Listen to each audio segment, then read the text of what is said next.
მეექვსე სცენარი ეს არის ნიჰილიზმი და დროებით იმედგაცრუება. აქ იგულისხმება ის, რომ თუ აი ამ აწეული ტემპერატურის ძალიან ბევრი დაპირების ფონზე, რომელსაც გასცემს ბევრი ადამიანი, მაგრამ ასევე ნაციონალური მოძრაობა, ეს არ დაგვავიწყდეს, ისინი ამ პასუხისმგებლობას ვერ გაექცევიან.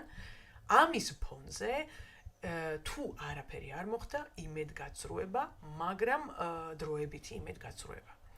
აქ იგულისხმება, რომ ძალიან ბევრ ადამიანს აქ წყაროებად მითითებული ანგარიში გამოცემული აქვს სოციალურ ქსელებში დაპირებები, რომ წავალთ საქართველოდან, ეს არის ბოლო ბრძოლა, დავიღალეთ.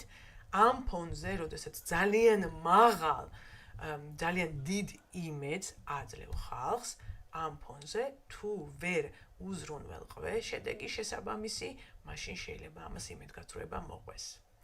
მაგრამ ეს იქნება დროებითი იმედგაცრუება ანგარიშის მიხედვით იქიდან გამომდინარე, რომ ამ ხელისუფლების აღიარება ვერ ხდება, არ ხდება, პირები არიან დასანქცირებულები, დასავლეთ ცალსახად აქვს გამოთქმული, რომ ის არ აღიარებს და მიუთითებს, რომ ახალი არჩევნები აქვს ჩასატარებელი ქართულ ოცნებას.